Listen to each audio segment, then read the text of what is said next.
Can't see nothing. That's all right. Go ahead. So what impressed you the most about the way you guys played tonight? Coming off a road trip, first game back, 4 o'clock game, and this team has been playing well, and so to come back and this is really a good professional win. They have a whole lineup out there. They've been playing good basketball, and like I said, just come off the road trip like we did, and could have made every excuse in the world, but I give our guys credit. They came out with a professional mentality. Is there any thought of getting Zoo a couple of DHOs or a couple of short rolls there at the end of the third to try to get him 2 more assists? Yeah, but sit down, Zoo. We'll try another game.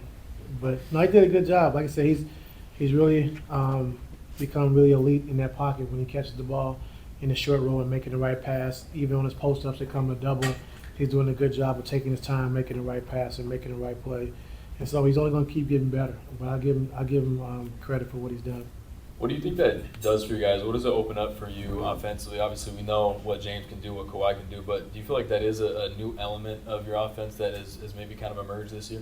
Yes, I think the last couple of years. I think it started, the year Kawhi was out the whole year and PG missed all those games, just trying to generate points. And so we started posting Zoo more. He got more and more comfortable.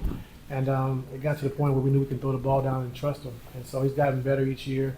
Gotten better with double teams, gotten better with positioning of where he wants to catch the basketball, and he's been great. And it's like I said, it's been good because our players trust him now. So when you come out of timeout, close game, and you draw up a play for Zoo, guys are not frowning up or making faces, like they trust and believe in him, and so that's a good sign.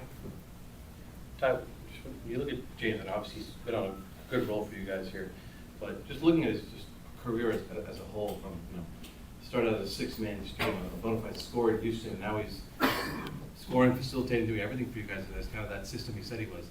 What do you kind of make of just how he's been able to do whatever has been asked of him and more, especially for you guys? Yeah, I think just the work he puts in every single day.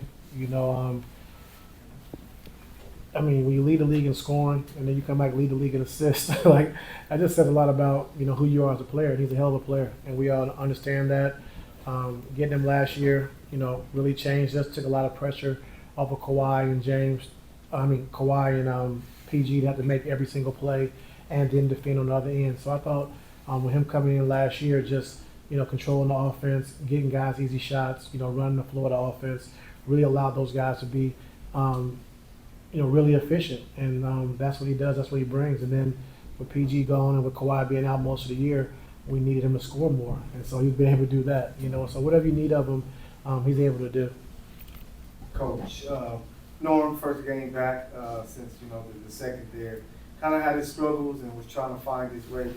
How do you assess his performance tonight? He's so hard on himself.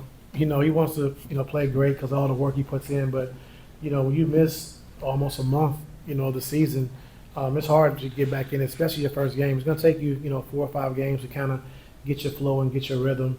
But he takes it personal, and so we just got to stay with it. Like he's going to be fine. Once he finds his rhythm, game slows down for him a little bit. I think he'll be just fine.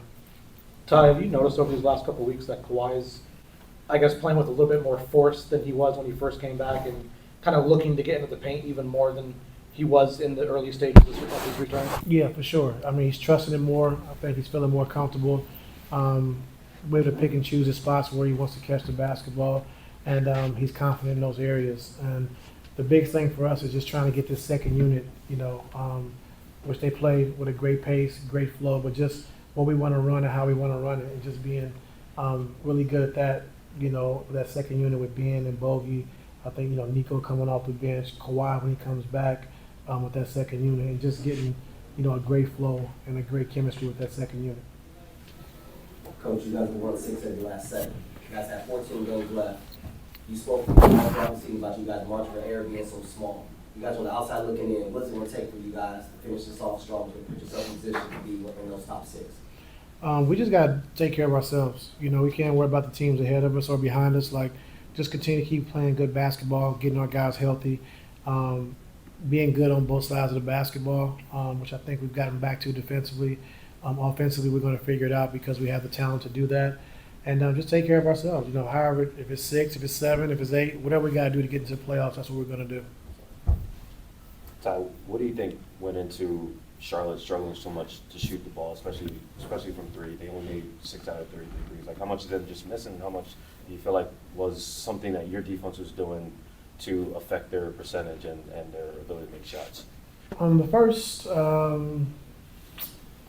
18 to 20 minutes, I thought were really good defensively. I thought we did some good things. We contested shots. We did a good job with LaMelo just trying to, just contest. And, I know he can shoot from deep, but just making sure we had a hand up. And then I thought those last 4 or 5 minutes, I thought they got like 6 or 7 wide open shots that they didn't make, so we could have been better. But, it happens. You don't shoot the ball well. And they got some good looks that they didn't knock down, and they normally do. And, making 26 threes last game, so I'm glad they cooled down tonight. Coach, can you talk about as far as, you had a great win tonight. You have Cleveland coming in on Tuesday. What are your thoughts on preparing for that? Kenny's done a great job. I think checking his team and giving them the confidence and belief that they can win every single night. And I think they're like 55-11 or 56-11, something like that. But just playing at a high level, and they're the best team in the NBA right now. And we just got to prepare ourselves just to understand defensively. We got to be locked in. We can't gift them easy 3-point shots. We can't give Jared Allen and Mobley easy dunks and putbacks on offensive rebounds. And so everything we got to bring for that game. We just can't, like I said, have our guards down early in the game, give them confidence, and allow them to rain off threes in the first quarter, get out in transition, get dunks and lobs. And if our defense is good, we got a really good chance. Last one. Ty, in a season where you've seen Zoo develop, Norm develop, Harden kind of looking like vintage Harden, top defense, is there something you're most proud of as a coach from what you've seen from the team so far this season? Just being resilient, no matter who's in the lineup, who's playing. We come out and compete every single night. And I give a lot of credit to our coaching staff. Like, they've done a great job of just preparing our guys, the young guys, the older guys, whoever's playing that, when we step on the floor, if we play hard, compete every single night on the defensive end, we'll have a chance to win games. And we've been able to do that. So that's what I'm most proud of. Thank you.